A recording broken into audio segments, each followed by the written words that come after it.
I'm good. Hey. Awesome. Thank you. You're welcome. All right. Thank you, David. You're welcome. Have Not fun. eh? my, so today I want to go through the purchase contract. And I thought instead of just going through it, I'm going to start out by going into .loop. And then that way, it'll kind of help you when you're actually doing the real contract. Hi Kurt, how are you? You're on mute, but it's okay. So, Good one. there we go. So I always say about the purchase contract, here's a real one. As an agent, whether you're new or you've been in the business for 20 years, you really need to know what each and every sentence, each and every paragraph says, because you need to be able to explain it to your buyer. You need to be able to explain it to your seller. And when you're co-oping with somebody, sometimes you have to explain it to the other agent. So we're going to start out by just going into .loop. I hope. Share.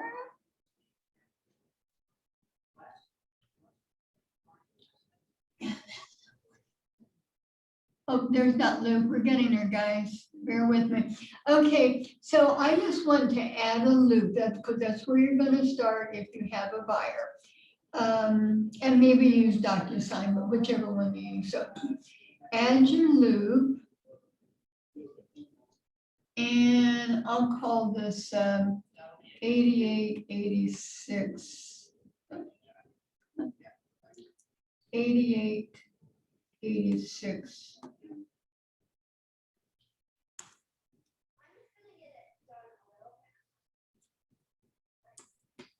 Calico. We haven't used that one before. Okay, so we're going to load our template, which is going to be, you know, I use a mouse all the time on my desk, so bear with me here. So, okay, so we're creating our loop. I know you all know how to do this, but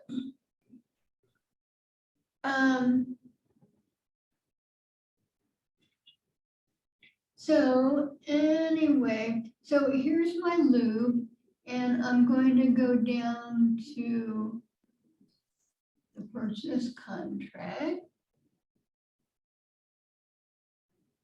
I can find it.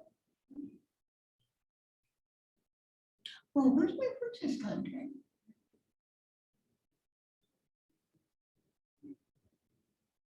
All right.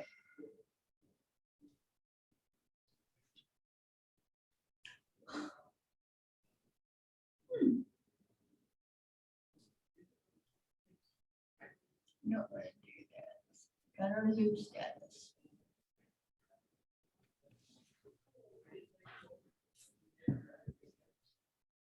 Did you start your loop in I command? know, what did I do here? We'll get it, guys. Just bear with me. Oh, I did a listing. Purchase. There we go.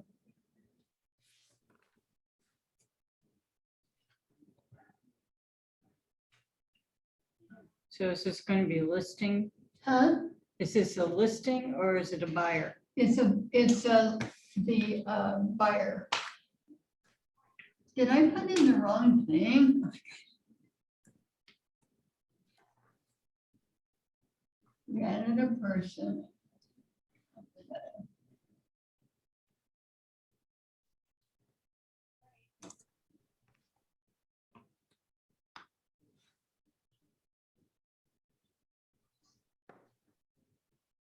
Okay. Oh my gosh. Seller.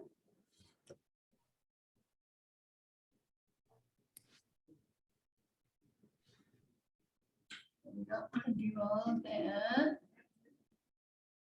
Well, I wanted to take you back instead of just going to the purchase contract, but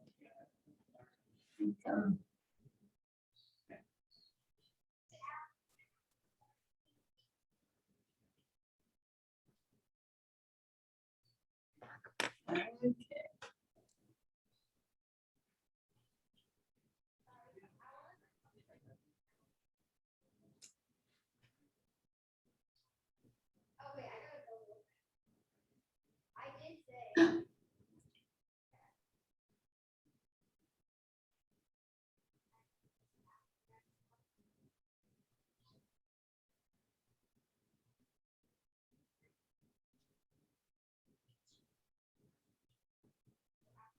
All right.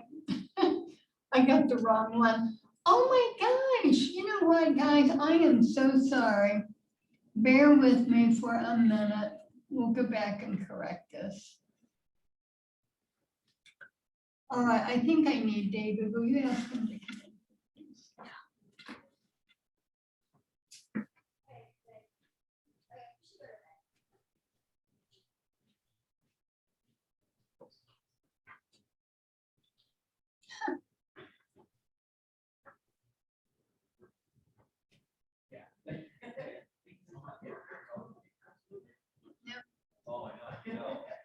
Hey, guys, I am so sorry. I just totally messed it up here.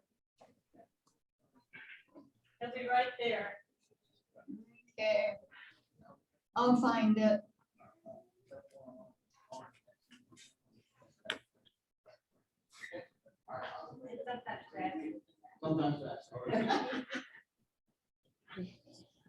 You know what? We're just going to go to a template.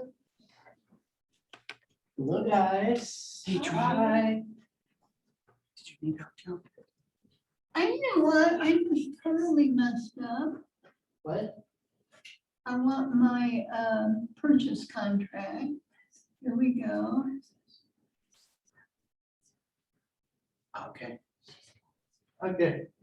Okay, Oh, there you go. am I good? Yeah. All right. Do you want to make that bigger?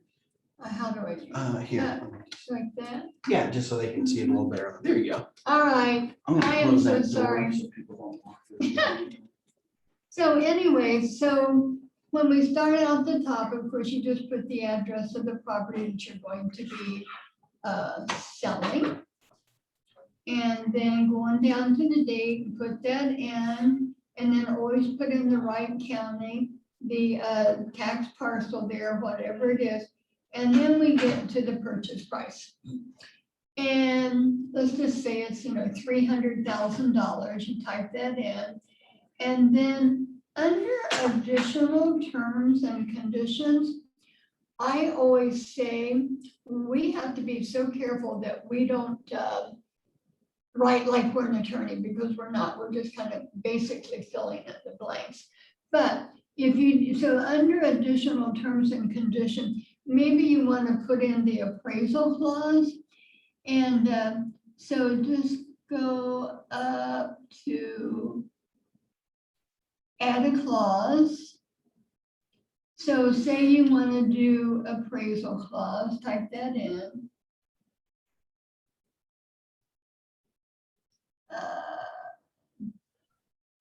Let's find a better one here.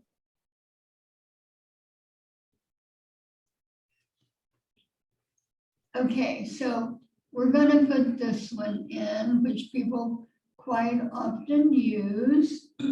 So there, you've got your appraisal clause in there. And if you need to make changes or fill it in, like you won't have like 000, you'll have, if it's $20,000 or whatever. But if you use this, you're safer than if you try to make one up yourself. Under the attorney approval clause, you can put 0 in there. I always put at least 1 in there, because it might be after you start negotiating the contract, you feel that you do need the approval of an attorney. So I always put 1 in there. Under financing, if they're going to pay cash, you would just, put their initial there. And well, we didn't put in her name, that's right. But anyway, you click her name up there, and then click it there. And before you write the contract, when you put in all of your information, automatically your address will, click in here. So being as I'm going to do cash on this one, we won't need like a lender pre-qualification. You won't be doing your loan application. But if you do, usually if you're doing financing with a lender pre-qualification in this market, include it with your purchase contract. On the loan application, I would keep that as short as you can, like maybe 3 days, you'd want to type in there. And put in there, is it FHA or conventional or whatever? And one thing I always say, kind of watch out, if you have a listing and somebody brings you a contract and they say conventional, and then all of a sudden they go, well, we meant to say FHA, then you need a new pre-approval letter that says they qualify for FHA. And your seller has to be able to go along with that. And I've seen that a couple of times this year. People just like switch in the middle of their contract. Why would they do that, Joe? Why would they do that? Because a seller is more likely to accept a conventional loan as opposed to an FHA or a VA, because you know FHA and VA, they have more stipulations. So they just kind of sneak it in there and go, uh-oh, by the way, we're changing it. And then the buyer has to comply and get in all the information that the lender asked them for. And then in bold print, it says, failure of the buyer to deliver the lender's written notification within 3 calendar days following buyer's receipt thereof constitutes a waiver of buyer's right to terminate the contract due to the buyer's failure to obtaining financing. Now, on the loan commitment, if you're going to close a loan, say in 30 days, I would probably put the loan commitment within 20 days. Yeah, 20 days. And again, you really need to have a really good relationship with your lender to know what they're able to do. You know, sometimes you'll say, well, you know, you 18 days pass by and the lender goes, well, I don't have this, I don't have that. You need to be in good communications with your lender at all times. Appraisal contingency. This basically says it has to appraise for the purchase price. Now, if you put in the appraisal clause where you're willing to go above and beyond what it's, you know, valued for, then this doesn't exactly hold true. So number 12, failure of the buyer to deliver the written notice of termination within 5 calendar days following buyer's receipt of the appraisal constitutes a waiver of buyer's rights to terminate. So if you don't have in the appraisal clause where the buyers are willing to go up, so strike that out. So you have the house is $200,000, it appraises at 195. So based on this, the buyer can say, you know, no, if it doesn't appraise for 200, I'm not going to buy it. The seller could say, hey, you know, I'll come down to your price. But if it doesn't meet the appraisal, then you do have to work out what's going to happen. Okay, 3.3, demand for financing evidence. If your seller does not receive the information that they need from the buyer saying that, you know, they are approved or everything's okay, then your seller can give a written notice to the buyer to require that they give him financing evidence. If the buyer can't give him the evidence as required in the contract, then the seller can actually terminate the contract. And again, when you're explaining a contract to your buyer, make sure they understand that these deadlines are deadlines.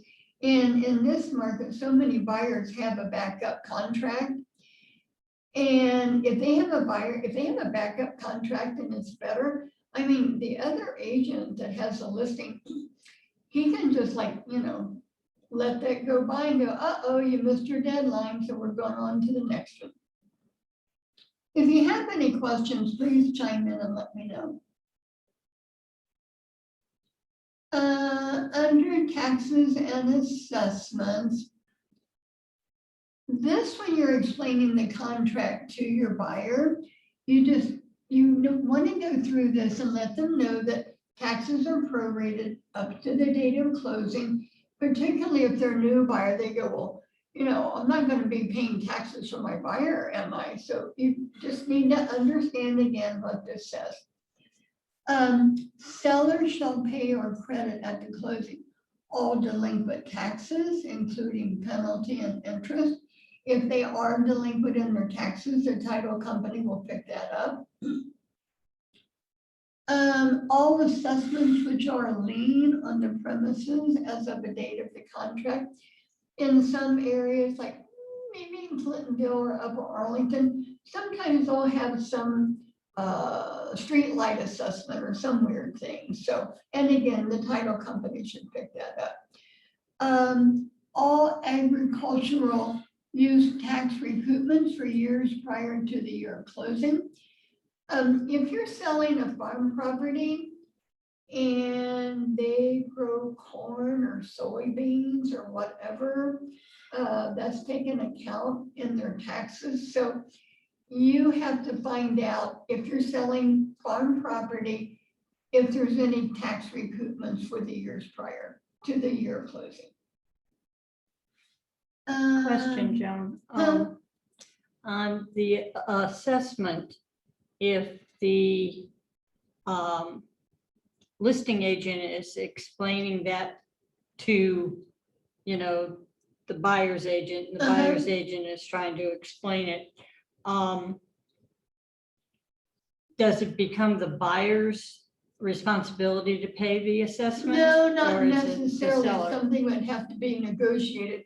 I mean, if you got a 20-year assessment on a sewer or something or whatever, you either have to have the seller to pay it off, or you have to negotiate. So once you find out what it is, you decide what to do with it. Got it. 4.2 is the community development charge. And in a listing, if there is a community development charge, say like, you know, out in Powell and Golf Village, out in New Albany, there are areas that when a developer develops an area, he put in a development charge that stays with that each and every home. So if there is a community development charge, you need to know about it and you need to explain it to your buyer. And most of those go for like 20 years, so they usually don't go beyond 20 years. 4.3, seller warns that no improvements or services have been installed or furnished, nor notification received from any public authority or owners association of future improvements of which any part of the cost may be assessed against the premises, except the following. So again, if your seller, you know, it could be a condominium and they just found out that each unit's going to be assessed $20,000 for a new roof, then you need to let the buyer know that. Okay, under fixtures and equipment, again, as an agent, you need to know what each of these are. And if you go down to curtain rods and window coverings, excluding draperies and curtains, if your buyers want the draperies and curtains in the bedrooms, and you have to put and including the following. Bedroom drapes and matching spread in little girl's pink bedroom or something like that. You know, maybe your people really want that. Now, if, and always write in the kitchen appliance, just even though it says that, write it in anyway. And the other thing is somebody just asked me last week, there was a listing and in the remarks session, section, it said washer and dryer remain with property. And he did not write it in there and included the following. So the sellers assumed he didn't want that washer and dryer, and he took it with him. And he had the right to do that. The following shall be excluded. I always say this is like, if you're selling a house and it has a big rusty swing set, I would say exclude it. Let the seller get rid of it, not you. And leased items, here's another thing. On the listing, there is a section that says leased items. And you click it on and you have to say what it is. I just had another situation where the buyer's agent found out that the water heater was leased. It wasn't in the property disclosure, and the listing agent did not click on and say what it was. So to make a long story short, the seller is purchasing the buyer a new hot water tank.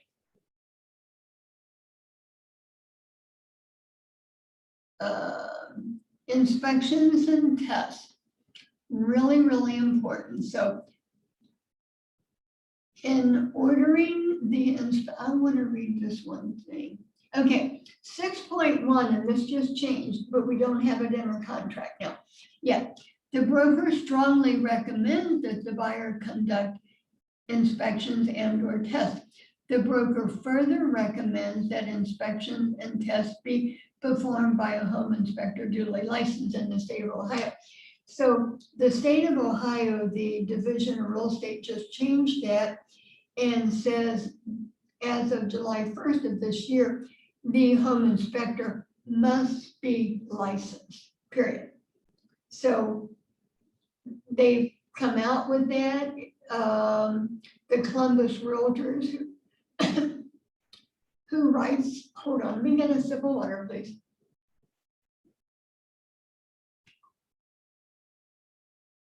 So I talked to the Columbus Realtors, and they have a meeting on July 23rd, and they will probably change that verbiage.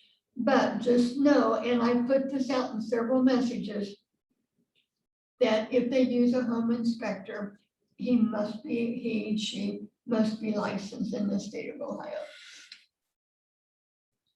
And in big print, when it says it's not the intention of the provision to permit the buyer to terminate this agreement for cosmetic or non-material conditions, that's kind of a big, broad statement. I know somebody just got out because there's a little crack in the stucco. I mean, really minor, but they got out of the contract because of it. Now, non-material conditions or cosmetic could be, I don't know, like they don't like the color of the kitchen tile. I don't know. Okay, 6.3. So the inspection period. So let's say you wrote this contract today and had it accepted, and they have 10 days to get it done. So today's the 12th. So we go, it starts the next day, 13, 14, 15, 16, 17, 18, 19, 21, 22. So it has to be done by July 22nd. It has to be done. And if you're going to ask for a remedy, that has to be written up and sent to the listing agent no later than July 22nd.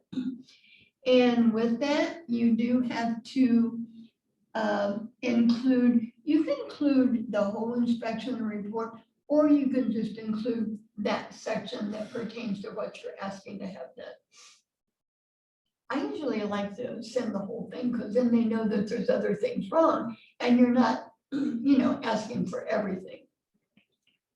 Does that become the property of the seller?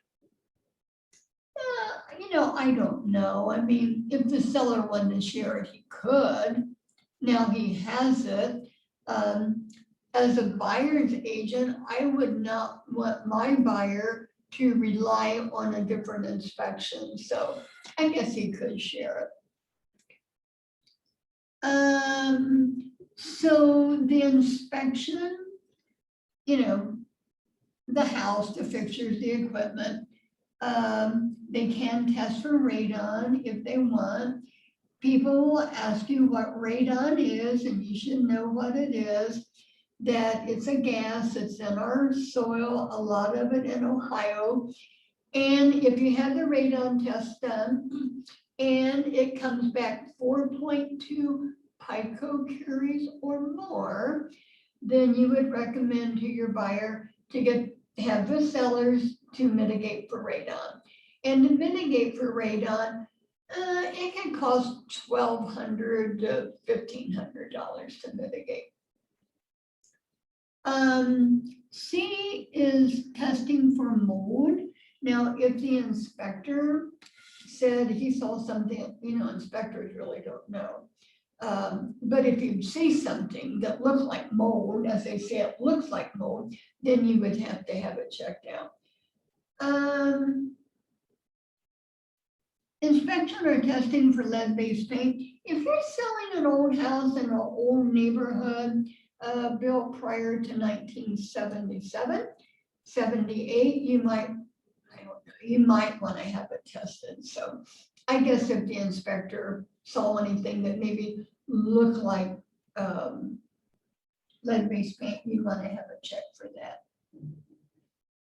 Okay. So if you go down to here with respect to housing constructed prior to January 1st, 1978,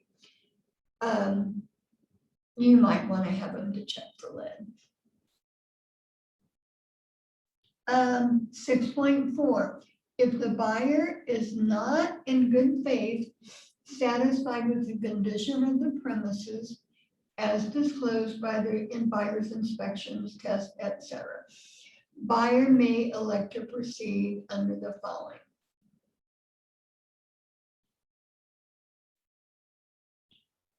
So the buyer, can send his request with the copy of the inspection to the seller. Now, the buyer and the seller, here's your next thing. So the buyer and seller shall have, I would probably put in 5 days, 3 days, whatever. So let's say you put in the 5 days there. It's after the end of the specified inspection period. So you have 10 days up there to get the inspection done and get your remedy in. So that took us through July 22nd. So now, if you go in and you ask for that in 5 days, if you go in and say 5 days, you have the inspection done. Now, let's say 6 days. 6 days, you have the inspection done and you put in your request to remedy. The seller still has 5 days from July 22nd to come back with his answer. Does that make sense, everybody? So the 5 days starts only after the 22nd.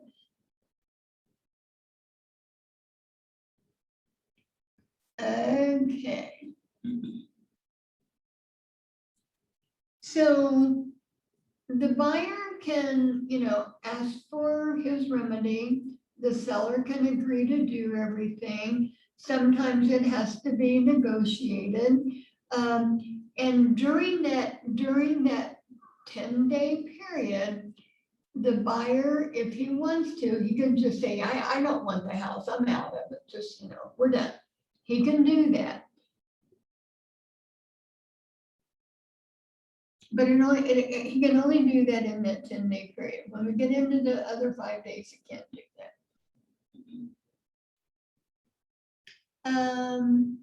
So if they want to get out of the contract, they have to deliver that notice, by their agent that they no longer want that house. And as everything says in this purchase contract, where here in 6.4, it says, upon termination, the earnest money deposit shall be returned to the buyer pursuant to paragraph 12. every place in this contract, it says the buyer can get his earnest money deposit returned, but it's always pursuant to paragraph 12, and we'll go over that.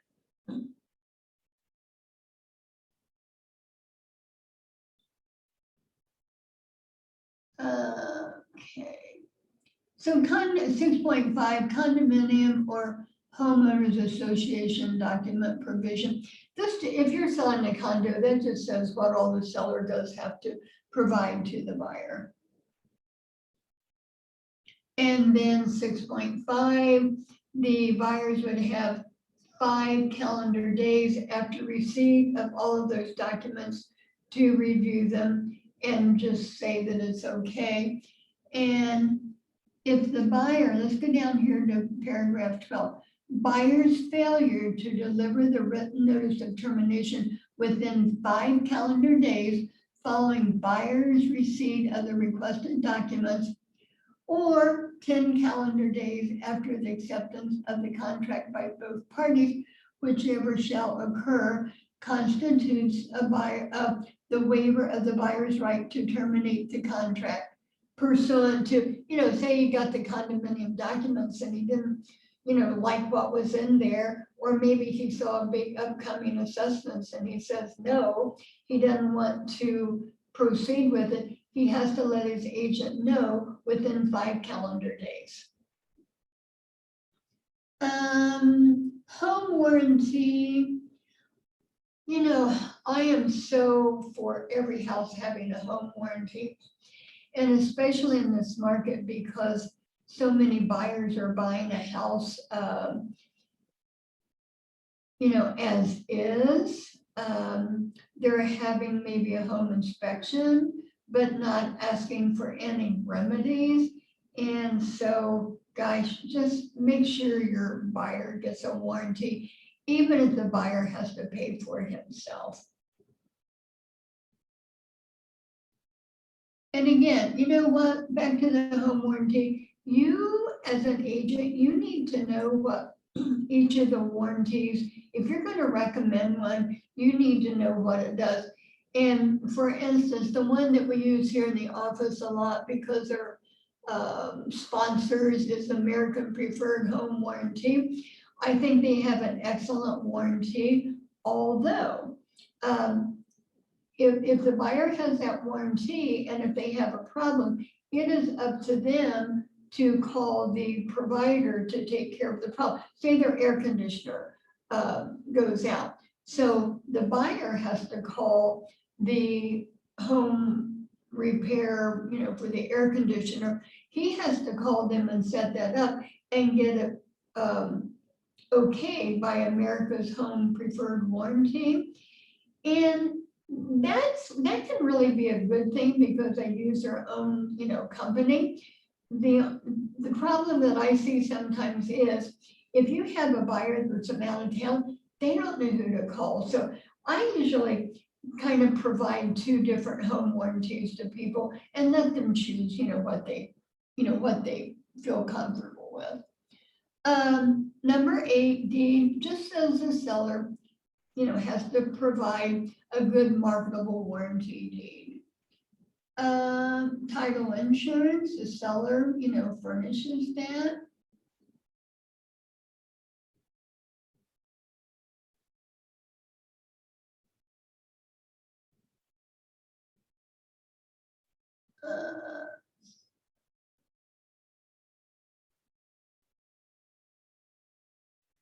So 9.2, and I think a lot of people don't really read this. 9.2 says, the seller shall deliver or cause to be delivered to buyer or buyer's broker a copy of the commitment referenced in 9.1 above no later than 15 days prior to the date of closing pursuant to this agreement. So when you have a buyer and the seller, of course, chooses the title company, you have to make sure that your buyer gets that title commitment 15 days prior to the date of closing. And honestly, a lot of people miss that, but you need to do it. So 9.3 says that the buyer may object if there's a problem within the title commitment. So if there's a problem, then the buyer has to give notice to the seller that they're unhappy with that. And maybe they want to, cancel the contract because of something in there. It can be some easement or restriction or something that you wouldn't know about until you got the title commitment. So as the buyer's agent, the title company will send you the title commitment and you have to make sure your buyer gets it.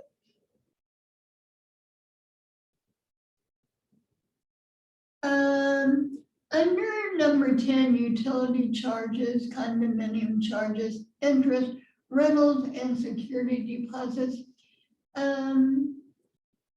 At the date of the possession, the seller should pay all accrued utility charges and any other charges that may become a lien on the property.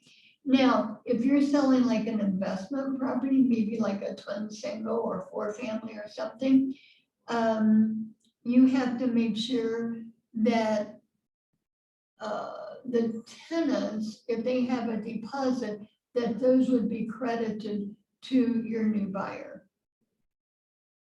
And there's a lot more that goes along with selling like a 4-family, because a buyer would want to see a copy of the leases, et cetera, but we won't go into that right now for this. And if you have like a buyer that's buying investment properties, let me know. I've sold quite a few like 4-families and be happy to help you with that. Oh, 10.4, let's go over that too. Add closings for condominium properties or properties subject to a homeowners association. And for instance, like, in Muirfield, you have a homeowner. Well, a lot of areas have a homeowners association. So you have to make sure that that's prorated at the time of the closing. And usually the title company would pick that up in case the listing agent wouldn't.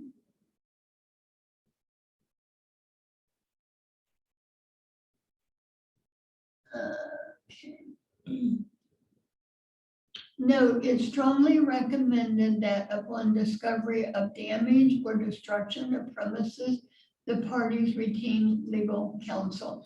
Now, this happens, not a lot, but it does happen. You might have a house in contract and they have a kitchen fire. And so the seller, they are going to take care of it. Of course, their insurance will probably take care of it, but they have to notify the new buyer that this has happened.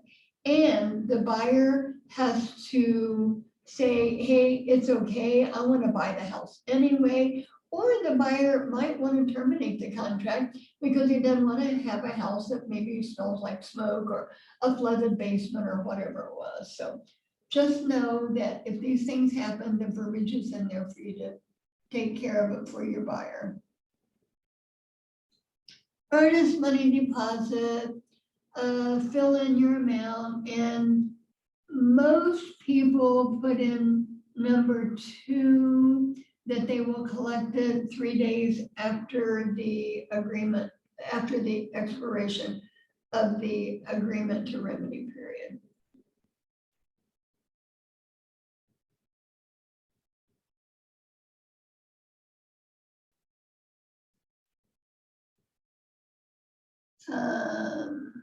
Okay, so we kept referring to the earnest money being returned.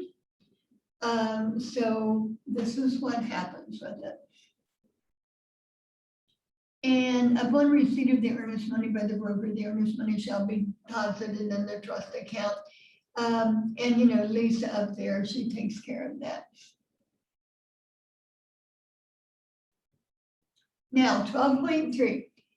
if any written contingency is not satisfied or waived, or if the seller fails or refuses to perform, or if the buyer terminates the contract pursuant to any of the applicable provisions, all earnest money deposited hereunder shall be returned to the buyer. Oh, that's what it says. If the buyer fails or refuses to perform, the earnest money deposited hereunder shall be paid to the seller. Okay. In any event, except as provided in paragraph 3.3, and subject to collection by the broker's depository, all earnest money deposited hereunder is to be dispersed as follows. And so when it says subject to collection by the broker's depository, it could be we didn't get the money from them, so we can't give it back if we didn't receive it. We've had situations where the buyer's check bounced. Can't give it back to the seller if it bounced, if we don't have it. So I just want to make sure everybody really understands when they get their money back, because so often buyers said, well, you know, we got out of it because of the home inspection, we want our money back. The seller might go, nope, not going to do it. I didn't like your reason. So A, the transaction closes and the broker disperses the earnest money deposited hereunder to the buyer or to the closing or escrow agent to be applied to the purchase price. Okay, that's nice, that's clean. B, the parties provide the broker with written instructions that both parties have signed that specifically how the broker is to disperse the earnest money deposited hereunder, and the broker acts pursuant to those instructions. So that's where your mutual release comes in. So maybe in the mutual release, it does go back to the buyer, but maybe the seller, you know, goes back to them. But as a broker, I go by what the contract says. C, the broker receives a copy of a final court order that specifies to whom all earnest money deposited hereunder is to be awarded, and the broker acts pursuant to the court order. Now, what happens here is sometimes the buyer gets out of the contract because he didn't like the home inspection. The seller goes, hey, he's not going to get the money back because I've lived with that house and it's always had that leak in the corner, and that's not a big deal, and I'm not giving it back to him. So the buyer has to go to small claims court, and I'm sure in that instance, the court would say, hey, Mr. Seller, you have to give it back. And in that case, I, the broker, would get a court order and give it back to the buyer.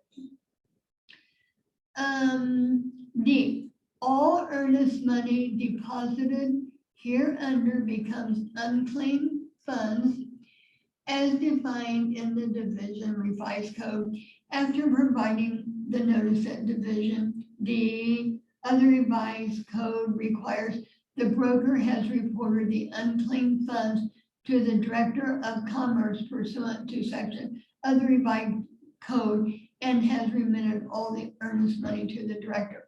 Now, D says that nobody ever goes after it. And if I've had it in my trust account for 2 years and nobody goes after it, then it goes into unclaimed funds. And believe it or not, the real estate division in the state of Ohio has a lot of money in unclaimed funds. Now, E, in the event of a dispute between the seller and buyer regarding the disbursement of any earnest money deposited, the broker is required by Ohio law to maintain such funds in his trust account until the broker receives one, written instructions signed by the party specifying how the earnest money is to be dispersed. That could be maybe the buyer and the seller decide to split it. Two, a final court order that specifies to whom the earnest money is to be awarded. And in that case, I give it to whatever the court says. Or if within 2 years from the date the earnest money was deposited in the broker's trust account, the parties have not provided a broker with such signed instructions or written notice that such legal action to resolve the dispute has been filed, the broker shall return the earnest money to the buyer with no further notice to the seller. That's why sometimes you'll just hear, well, you know what, just let it stay there, the buyer will get it back in 2 years. Quite often he does. So make sure your buyer understands that because he doesn't get his loan, because the home inspection isn't good, other reasons where it says that the earnest money goes back to him. It is all up to paragraph 12 as to what happens to that money.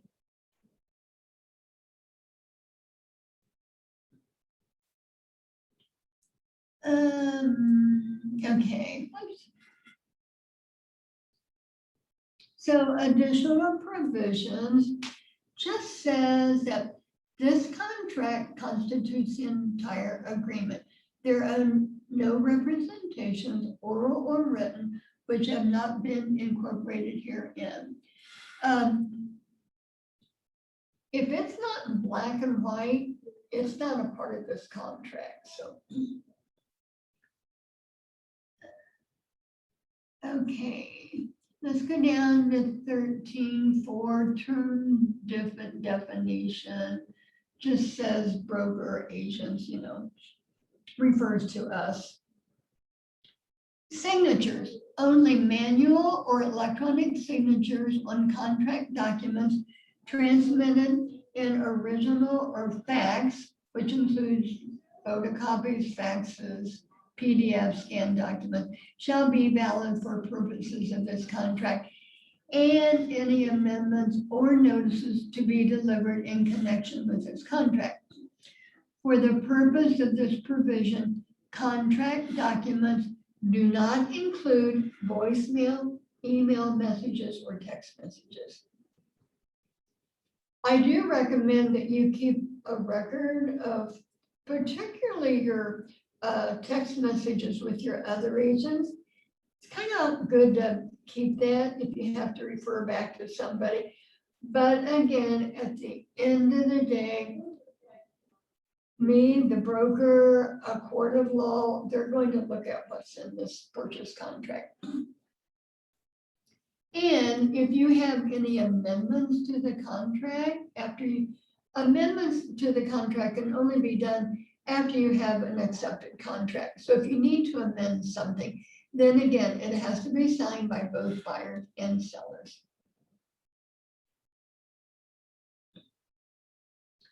13.7, foreign investments in real property tax act. It's called the FIRPTA. I can hardly say it.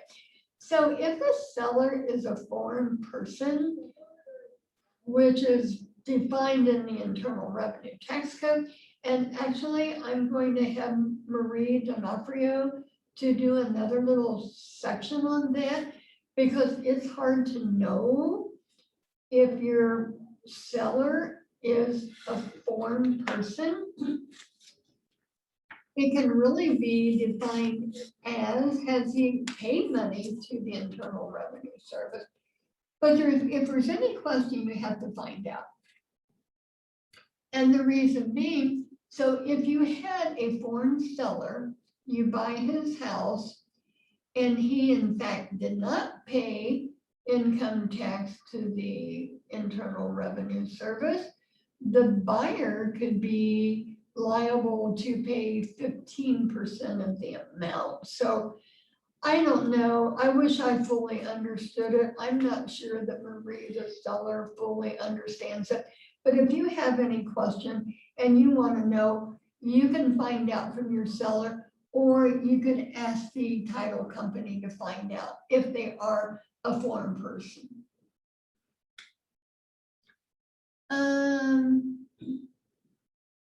14.1, professional advice and assistance.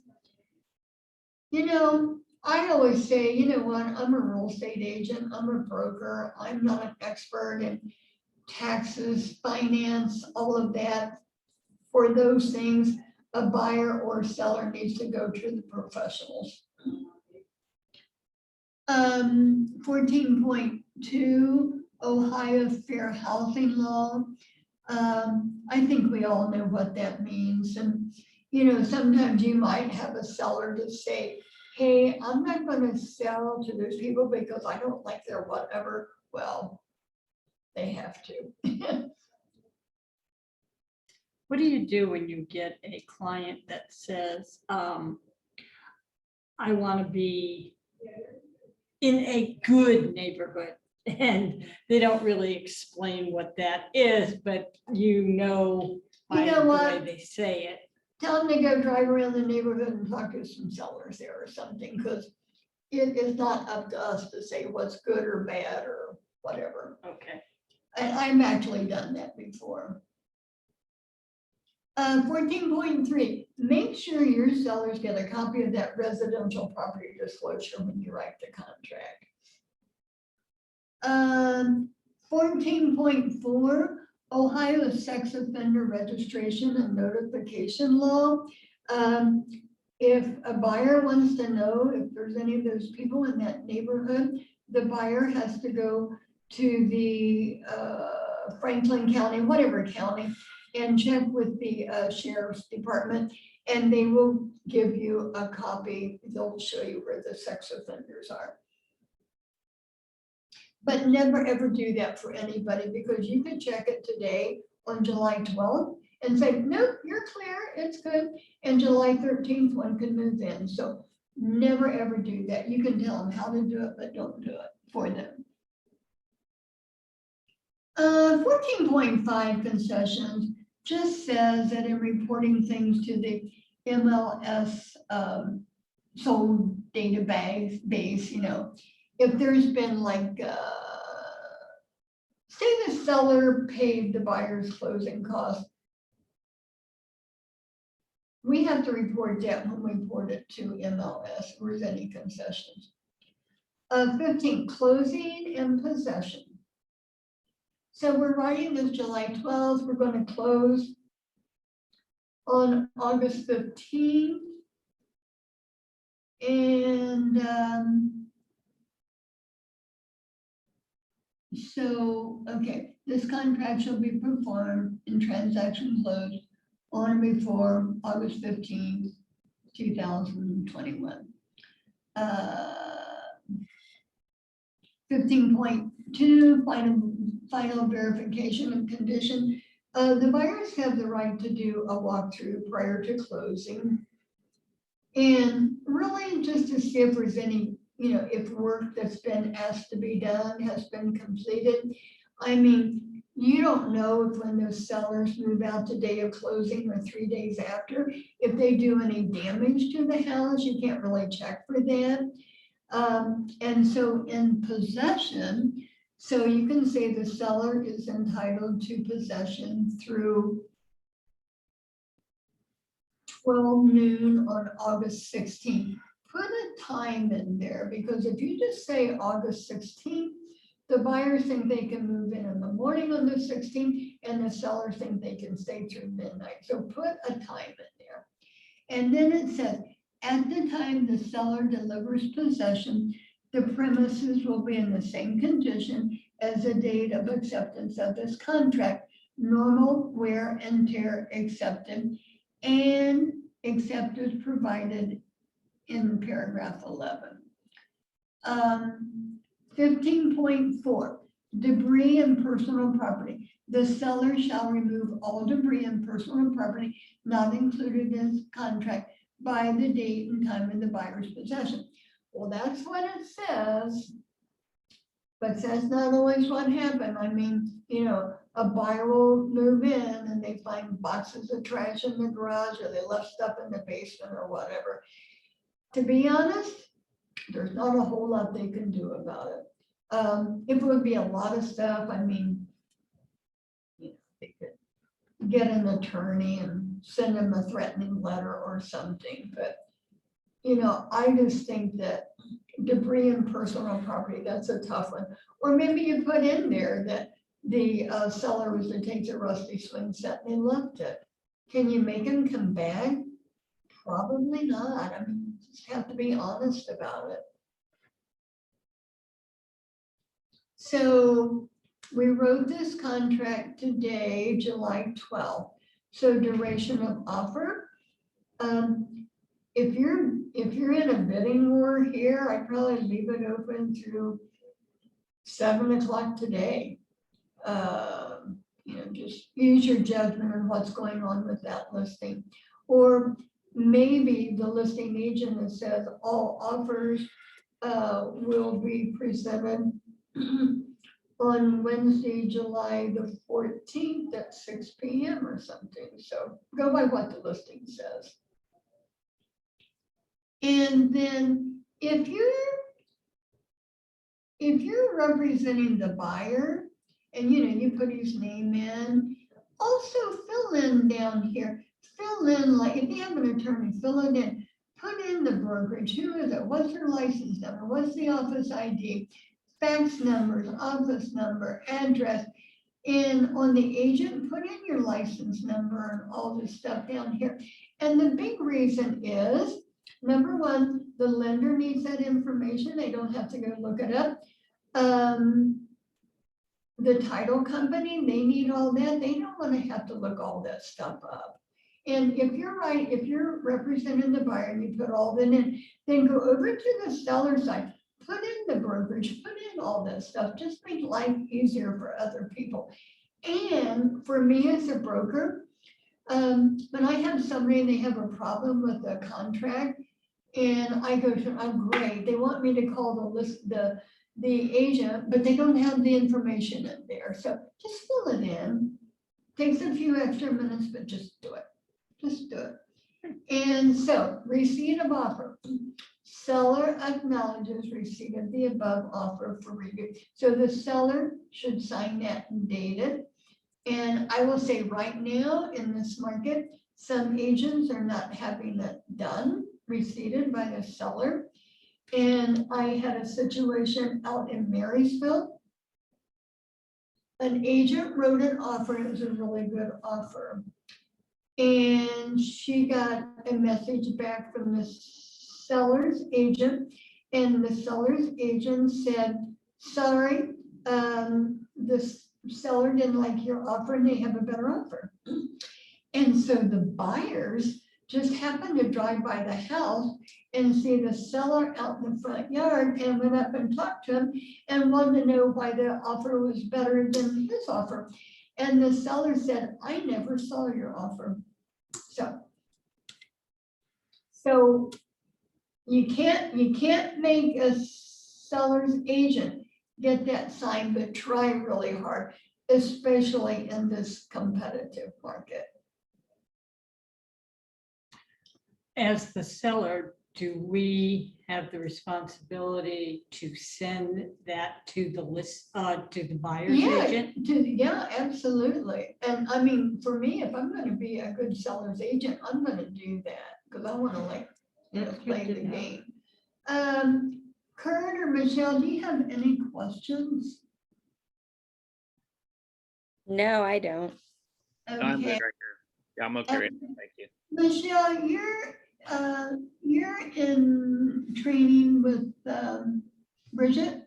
Yes. Yep, okay. Kurt, I know that you're brand new. Are you in the mentorship program? Yes. Yes, okay. That's good, because you can always call them if you have questions. And particularly like when you write your first listing, your first contract, I mean, please get help. And I am always here to help you. If you can't get a hold of somebody in mentorship, you call me. Or if you don't know like the correct clause that you want to put in your contract, call me, I'll help you with it. And I'll do much better at pulling it up. I don't know why today I had an issue there, but I did. So bad. I've done this quite a few times before. Haven't done it for a while. So anyway, but please call me. I had a new agent like last week, wrote a contract, and she wanted to put in an appraisal clause, but the way she worded it was so loose. Oh my goodness. So when you put in a clause, make sure you understand what it means to buyer and seller, to me, the broker and a court of law. Because sometimes they end up there. So anyway, thank you so much for tuning in today. And like I said, call me anytime you have a question and or problem or whatever. You could. Thank put you. your phone number in You're the chat welcome. box. Thanks, Bye. Jen. Appreciate it. You're so welcome. Bye-bye. Bye.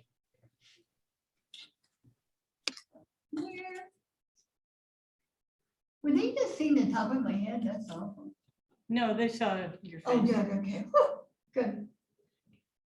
So, You know how to turn off? oh yeah, Okay. I knew how to do all this. I don't know. Today I just had an issue. It happens. It happens. It happens, but it's okay. We got through it. Yes, you did. I think I lost 3 pounds. 3 pounds? I'm sorry, I had to go. Oh, okay, gotcha. Okay. Oh, that's fine. No, I've lost 17 since May 30th. and Really? I'm working on it. You've lost a lot of weight since I've known you. I've gone up and down, but I'm going down for the last time Good. because I'm gonna change my eating habits. And it's not difficult for me this time. What's Which your worst, I'm what's your happy. worst habit? What, my worst habit? What is it that throws you off? Worst habit? Is it stress? No, I think it, well, it might be, Uh-huh, but I don't think of myself as stressed, okay. except with command. Oh, you're learning better than I am. Well, I'm really working at it. Poor David. I mean, I've got him on speed dial. And Good, well, that's he's good. He's so good. And Jen too. I mean, Yeah, if I good. can't get him, I call Good. Jen, you know, so I try not to bother you too much. Because he's my broker and my, Well, Good friend. Let's get back to your eating. What's the thing that throws you off? oh, I would binge eat. Okay. If I bought something that I shouldn't have, I Oh, will eat it till it's gone. okay. And then, you know, it's gone. Yeah, okay. No. But, no, I think it's just been eating wrong for so long that eating right is a challenge. I Yeah. mean, when I started doing what I'm doing, mhm, I increased all the good stuff mhm, and I cut out the bad stuff. good. And that was fine. My problem now, or what it will be Uh-huh. when I get to where I want to be, will be not bugging my husband because he's gained some weight since he's Okay. retired. And you know and what? It's my fault. That's his body. Yeah. And you're right, you can't. I can't, I tell my sister that all the time, you know, she's worried about her daughter. Mhm. And it's like, her daughter's gonna do what her daughter wants to do. Sure. Her daughter is 52 years old. Uh-huh, Hello, you can't change someone else. You can only You change yourself. cannot. That's right. And you know what? If you want to sit there at dinner with your husband and eat your normal healthy meal, and if he wants to eat all that crap, so be it, you know? Yeah, well, the thing is, and it's really funny, he loves veggies. Mhm. He'll eat a tomato like it was an apple, Uh-huh. okay? But he's developed a sweet tooth and Oh, he never had a sweet tooth before. I mean, he likes what he likes. uh-huh. And when I was eating incorrectly on purpose, Uh-huh. there are little pastry type Uh-huh. things that are sugary. Uh-huh. And he told me, he says, don't bring those home. Mhm. But He brings them home. Oh, he brings them home. Yeah, he brings them home. Is he So- trying to sabotage you or he just wants? to- No, not No, now. no, No, okay, he good. sees I'm serious. Good. So, no, he would never do that on purpose. But now I'm worried about him. So Well, don't. You know what? I mean. I can't fix it. No, he'll probably eventually, feeling this, I think I better watch it. So, I'm hoping. yeah, he I'm will. hoping. As I get smaller Mhm. and like we're going to Cleveland in September. Uh-huh. And by then I should be close to 40 pounds under. At about anywhere from 15 to 20 a month. So by then I should be 40 pounds down. And I've been there before. Uh-huh. And the thing is, I'm not going to get back up here again. I just can't. I'm No. miserable. Well, sure you are. And it's not attractive.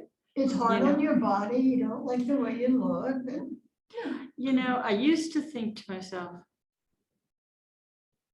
as long as I'm not the biggest person in the room. yeah. Well, you know what? I look around. I'm one of the biggest people in the room. And you don't realize it until you're standing next to somebody who's quote unquote normal, Uh-huh. okay? Because I always dress nice, Yeah. you know? Oh, I mean, yeah. I have very expensive clothes and I I know. have expensive taste. But it doesn't matter because I'm big Uh-huh. and I don't like being big. Yeah. I mean, I get it. I know you do. wanna feel like. You're one of the only people I talk to about this because you understand both sides of the issue. And I know, like, my mother carried extra weight. She wasn't cute, but she did. And I would watch my mom in the kitchen when she's making dinner. She ate more stuff while she's cooking than she did when she sat down to eat. I understand that. And like traditional holiday stuff. Mhm. Don't have to eat it all. You can put it out and then eat it for Right. several days, Yeah, but you don't have to have a plate no. flowing you over. don't. I mean, the No. heck with that, No, I you know? So You I'm know, gonna be smarter. it's like when I eat, like, someplace, just last week, I had a hamburger. Mhm. It was too rich and it upset my stomach. Because I don't know, I mean, I eat some rich stuff, but that hamburger upset my stomach because I normally don't. Was eat- it from a restaurant? Yeah, I got it so plated. They're so plated on Lane Avenue. No, okay, You want healthy food. It is all organic and healthy. okay. But for some reason, I wanted a burger. I was just hungry. And sometimes I just feel like I need something like that. You know, like last night I had big salad with chicken. That Yeah, would oh be- yeah, That's my that's norm. one of my go-to Yeah. dishes. And so last night, well, usually I'll make it at home, but last night I was tired. So I stopped at Whole Foods and they had their salad bar open. Okay, yeah, So I got yeah, all my nice veggies and got that pulled chicken. It was a great dinner. yeah, I like going to Whole Mhm. Foods and And you can get good stuff. they do, and then, you know, like, sometimes I like bread, if it's really good bread. Mhm. But otherwise, I mean, I would never eat bread at home. I find that that's easy to give up. Yeah, Red Lobster has the most fattening oh, little biscuits or it's like whatever when they people are. order, you get a Red Lobster, you get coleslaw, you get biscuits. You don't need all that. No, you don't. No, I mean, I don't mind having the shrimp. I like it broiled, actually. Mhm. I like it raw, you know, Yeah, but I don't have to have it fried. My God, that's you just. know, even at, what's that fish place down the street from us? Bone. Bonefish. Yeah. Everybody loves that. What's that? Bang Bang Shrimp.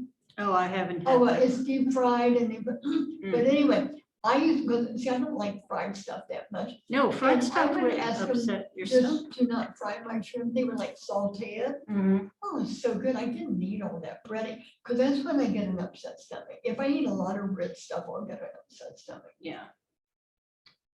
Oh, girlfriend. Well, you can do it. I You know. know, okay, let me tell you one more thing. So Sure. Friday night, I met Tracy Edwards. We've I been- love Tracy. I know, we've been saying for a year we get together. So Friday night, I met her over at the Avenue. And I was starving because I really hadn't eaten all day.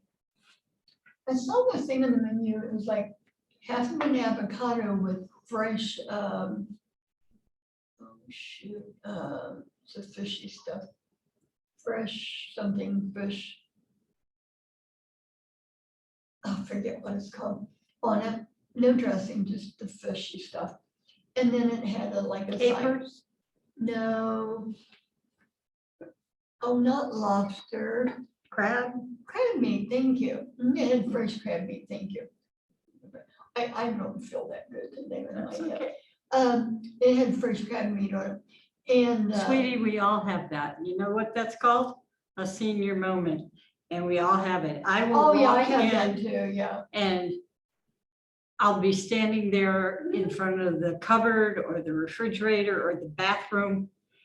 And I went in there for a reason. you And I have to forgot. stand there I've done until I that. remember what it is that I wanted to do. All right, but I want to tell you about my food. Okay. So I had the half avocado with the crab meat on top, really, really good. And then it was like a really nice salad. Too much dressing, next time I'd ask for lightly dressed.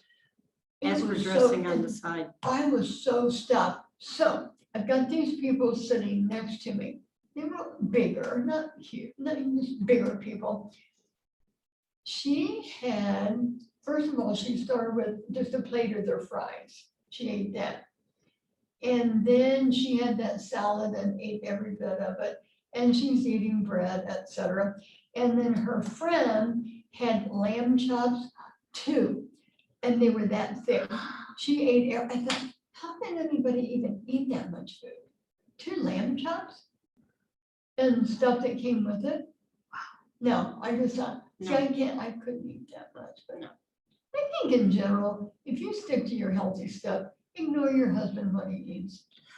Well, you know what's gonna happen. I'll get down to a weight that he's never seen before. Uh-huh. And when I do, ding, ding, ding, ding, ding, it'll occur to him. It Yeah. will. So, I mean, I don't have to, like I told my sister, you Mhm. can't change somebody else, you can only No. change yourself. He'll do what he wants to It do. will. And if he's uncomfortable, Mhm. he'll change. You know, I can't, Mhm. when he tells me his back hurts, Oh, yeah. uh-huh, Mhm. but I can't say anything. Mhm. He's got to figure that out. Uh-huh. I wish my doctor would tell him something, Uh-huh. but you know, my doctor's not somebody who pushes people. When Yeah. they're ready, and that's all there is to it. I know. It's So hard. It is hard. I know. So my priority, even though I'm kind of, let me put it to you this way, real estate is not the first thing on my mind. Right. Right now, my goal Mhm. is getting the weight off. Good. If I sell something, fine. Fine, if you And if don't. I don't, it's okay. This is an expensive hobby. What are you going to but- Cleveland for? A baseball game, Oh, yeah. fun. Taking my other niece and her husband. They Oh, love baseball and we didn't go last year, but yearly I try and treat them to a game. I love So- that. That's so nice. Well, they're Yeah. not kids though, they're 55. Yeah. So that my niece, the 2 nieces I actually fostered for Oh a my God. while my sister, my older sister, Mhm. well, they're both older, but Yeah. my oldest sister, she just couldn't handle kids. Yeah. Which A lot was of too bad. people that have them that can't handle them. Yeah. You know what, I've said, I'll take you much longer, but, so with all of the shootings in Columbus and all the crime and all this bullshit, I say they go, well, they gotta get better police, they gotta get the guns away from them. In my mind, this is never gonna change until parents start parenting. And that Absolutely. has to start when they're born. It's not gonna do any good when these kids are 14, 16, 20 years old. That's right. Not gonna work. And when they quit paying these young girls to have babies. You know. Yeah. Every time they have a baby, they get more from this. Money. It's, Mhm. they've, ooh, It's so wrong. that's what they are doing. That's the whole, and I don't, let me go on politics, I know. but that is exactly what they're doing. They're trying to get all of the people reliant on the government, Mhm. and then Sure. they don't have to be responsible. No, They're going to get everything they no, need, I know. but they don't realize very soon, get what you need. Ha! Uh-huh. You're not gonna have the houses that you wanted. You're not gonna be able to drive the car that you want. And your groceries are gonna be ridiculously expensive. I know. My trainer, who is from Poland, he tells stories. Now, he's 45 now. So he's a young, he could be one of my children. Yours too. But he remembers and tells about his mother would send him to the store to buy a loaf of bread. And the line would be so long, and you wait in line and you wait in line and you wait in line until you get to the door. And by the time he would get to the door, sometimes they'd be out of bread. And he'd have to go home and say, Mom, there's no bread. Well, And he remembers that, and that makes a difference. He's become an American, okay? I love him. He is so fantastic in so many ways because he lives his values and he shares and he is up. I've never seen him down. I've never heard him cuss or carry on or anything else. And I've known him for 6, 7 years now. Wow. I sold him his first condominium, you know? And when he decides to move, I'll sell it for him. I talked to you a little bit about that. He's gonna stick around for another year. Thank God. Well, I'm I'm gonna hoping that it send, won't move. I'm gonna send letters to our new police chief in Columbus. Okay. And I'm going to send one to the mayor. Oh, But- he's an idiot. He's an idiot, but I just think we're never gonna turn this situation around until people learn respect. Yeah. Until these kids learn, you know, I mean, I raised 2 kids on my own. I raised them to be productive and respect people, Absolutely. etc. Sure. And when I hear this term like, oh, she's a single mom, bull, you know? I mean, I know that I have better education, but I know people that didn't have a good education that were able to Yeah. raise their kids. Yeah, you Yeah. don't. You don't. No We can't excuses. lump every single mom into a bad basket No, you can't, no, because no. it's funny, not funny, haha, because I was not happy with my daughter for Uh-huh. being a single mom. Yeah, She didn't marry the guy. She didn't want to marry the guy. Okay, okay. so she's 41 now. Uh-huh. Mhm. And she's working on her degree. I think she graduates in December Good. and from Capital. Wow. And so it's all good. And she does have a work ethic, although if somebody wants to give you money, you take it, you know, and but her values as far as working go, she's a good worker. So I'm hoping that when she gets a permanent real Uh-huh. job, Yeah, that, she'll kick the welfare crap out, good. because we didn't grow up like that. Oh, And we God, never me taught our either. kids to be like that. No. They learned it, she learned it with the Columbus Public Schools. And I was a teacher in the Columbus Public Schools, so I saw this kind of trend. And my last years of teaching, they had brought in what they call Common Core, which is a testing thing, Oh, okay?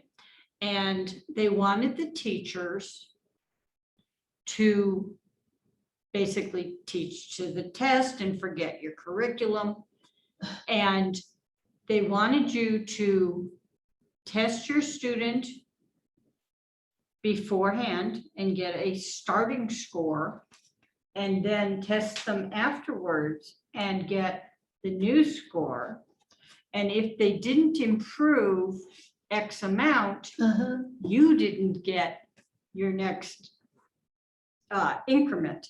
So, I mean, that was one way of trying to get rid of Well- teachers. And let me tell you, it was part of why I said I've had enough of this stuff. I think our welfare system has It's gotten way out of hand. way, way. I think I have Well, heard that. and Kamala is not black. Huh? Kamala, the vice president. She's not black. No, she's crazy. Yeah. She's crazy. God, that makes me Thank you, sick. Henry. Every time she does that. See ya. God.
if you do get reported, you can always, get that on. Get it out. Yeah. And then